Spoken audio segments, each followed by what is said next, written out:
Je vais résumer ma vie aujourd'hui avec vous. Je dirais que c'est d'abord des rencontres. Il s'appelle Juste Leblanc. Ah bon, il n'a pas de prénom? Je suis ton père. Honte. Chez le Nord. Ah, nom de Dieu! Versez-moi un canon, Claude! Comment? Pas de bras, pas de chocolat. Bonjour à tous et bienvenue à l'émission Répliculte sur D4B avec l'association Cinémel du cinéma Le Méliès. Le cinéma a fermé ses portes le 30 octobre, mais nous sommes là avec une nouvelle émission qui a changé de formule. Aujourd'hui, émission spéciale faux documentaire ou plutôt documentaire parodique. Définition.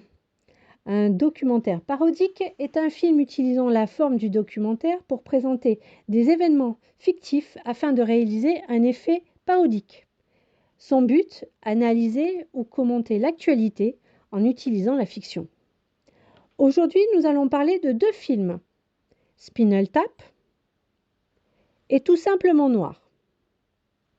Commençons par Spinal Tap de Rob Reiner, sorti en 1984 avec Christopher Getz, Michael McKean et Harry Shearer qui avait créé les personnages de ce groupe en 1978 pour l'émission de télévision Saturday Night Live dont le réalisateur était Rob Reiner.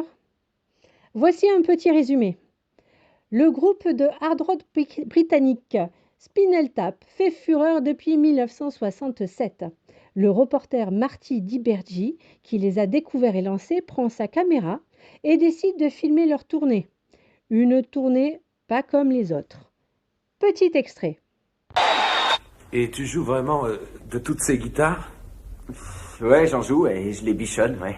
Tiens, celle-ci, c'est la meilleure du lot, tu vois. Hein. Pas de problème, là. C'est vraiment la meilleure. Tiens, regarde la flamme, là, sur celle-là, tu vois. Ouais. Tu vois, c'est carrément géant. Incroyable. Celle-là, elle est parfaite. 1959. C'est simple. T'as qu'à écouter. Et combien Écoute est-ce que... une minute. Enfin, Le grosso sustain. modo... Non, écoute ça. Ah, j'entends rien. Ouais, mais t'entendrais si j'en jouais, parce que elle est vraiment connue pour son sustain. Et je te jure, tu peux tenir... Tu veux dire que tu peux la... Tu peux Ah aller oui. bouffer tranquillement et... tu l'entends toujours quand tu reviens. Oui, je Tiens, vois. tiens-moi ça. Oui, bien sûr. Tiens, celle-ci, bien sûr, c'est une Les Paul Custom à 3 micros. Et ça, c'est mon adaptateur radio. J'accroche je vois. ça à la sangle, là, en bas. Tu vois, comme ça, là. Et quand je suis sur scène, Ouais, c'est une sans guitare fil. sans fil. Hum. Et je peux jouer sans me faire chier avec tout le Tu bordel. peux courir n'importe où Ah, sur la exactement. scène avec ça. Celle-ci aussi, elle est spéciale. Tiens, regarde. Tu vois? Elle a encore l'étiquette dessus. Je m'en suis jamais servi. Tu vois? l'as acheté comme ça? On touche pas. Non, Mais tu la je touches n'avais pas. pas l'intention de Non, la toucher. Non, non. Je te la montrais du Bien. doigt. Non, on la montre pas du doigt non plus. Ah, même pas non, la non. montrer Non, du non, doigt. personne doit s'en servir. Jamais, tu vois. Et Non, je non, peux je la veux pas. regarder? Non, non. Non, bon, tu l'as assez. Ah oui, non. d'accord. Ça, c'est un ampli, hein. On s'en sert sur scène, mais c'est très spécial parce que, tiens, regarde bien, là. Ah oui. Tous les potards sont gradués, tu vois, jusqu'à 11. Non, non, regarde, là, tous. Ouais, 11. Ah oui, oui, je vois. 11. Et la plupart des amplis vont jusqu'à 10. Ouais, exactement.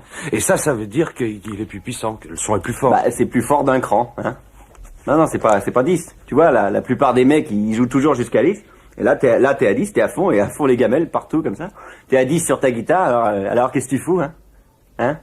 Ah, je sais Tu pas. fais rien, exactement. Ce qu'on fait, nous, quand on a besoin d'un petit coup de pouce, là, tu vois. Tu sais ce qu'on fait? Ah, Eh bah, on vous se met à mettez à 11. 11. Exactement, et plus fort d'un cran. Et pourquoi on fait pas le 10 plus fort? Enfin, que ce soit le maximum. Et que le son soit plus fort à 10. Tant pis, là, il va jusqu'à 11. Vous êtes bien Spinal Tap. C'est le premier film de Rob Reiner. Les comédiens principaux étant peu connus, beaucoup de spectateurs ont cru visionner un vrai documentaire. Pour obtenir ce réalisme, les acteurs ont improvisé la plupart des scènes. Aucun dialogue ne leur était donné, seule une mince trame leur était indiquée. Ainsi, des dizaines d'heures ont été tournées. À la suite du succès du film, les acteurs-musiciens ont enregistré un album et fait une tournée. Là, le succès n'était pas au rendez-vous.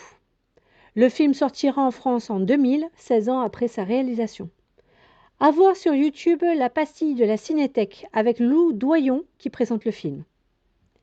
Notre second film, Tout simplement Noir, de Jean-Pascal Zadi et John Wax. Petit résumé. JP, 40 ans, acteur raté, décide d'organiser la première grosse marche de contestation noire en France. Mais ces rencontres, souvent burlesques avec des personnalités influentes de la communauté, le font osciller entre envie d'être sur le devant de la scène et véritable engagement militant. Bande-annonce avec Fabrice Eboué et Lucien Jean-Baptiste. Je suis comédien, je m'appelle Jean-Pascal et je suis fan de ce que vous faites, méga fan, enchanté. C'est quoi la caméra mais attends, c'est quoi la caméra? Non, en fait, ça, c'est juste une équipe de télé qui me suit par rapport à un documentaire sur la marche que j'organise. Et ça me fait pas rire du tout, c'est une espèce de truc sur l'esclavage. Tu peux éviter, hein? C'est bon, le mec il démarre, il fait des vidéos rigolotes, laisse tomber, c'est bon. Ouais, bah, évidemment, ça te fait rire. Vu ce que tu fais dans Casse Départ, c'est normal que ça te fasse marrer. Moi, ça me fait pas marrer. Quoi dans Casse Départ?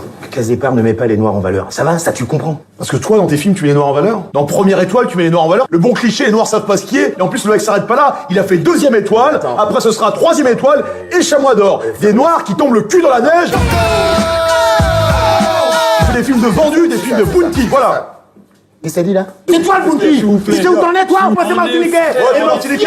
On est je suis frères. fier d'être de la Martinique. On est Fier frères. de l'être. On est frères. Toi, l'Africain, frère de quoi? Vous nous avez vendu pendant des siècles. Avec lui, peut-être. Ouais, moi qu'a vendu. Moi qu'a vendu. T'as voulu la bague, ça fait. S'il vous plaît.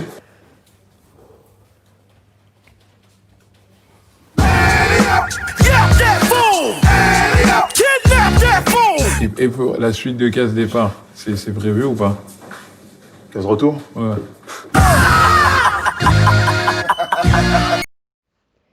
Les réalisateurs mettent en avant tous les préjugés sur le racisme, le sexisme et la peur de l'autre, tous les clichés sur l'homme noir. Avec Caroline Anglade, Farid, Joe Star, Vikash Dorasso, Soprano, Mathieu Kassovitz, Éric Judor et Ramzi Bedia.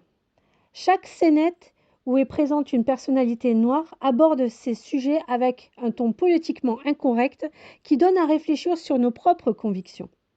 Le faux documentaire est centré sur la personnalité de Jean-Pascal Zadi, que nous, spectateurs, ne connaissons pas, mais apprenons à connaître.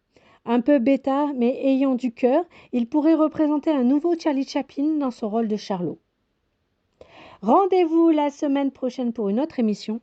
Merci et bonne semaine pleine de cinéma. Je vais résumer ma vie aujourd'hui avec vous. Je dirais que c'est d'abord des rencontres. Il s'appelle Juste Leblanc. Ah bon, il a pas de prénom. Je suis ton père. Chez le Nord. Oh non de Dieu, Versez-moi un canol, Claude. Pas de bras, pas de chocolat.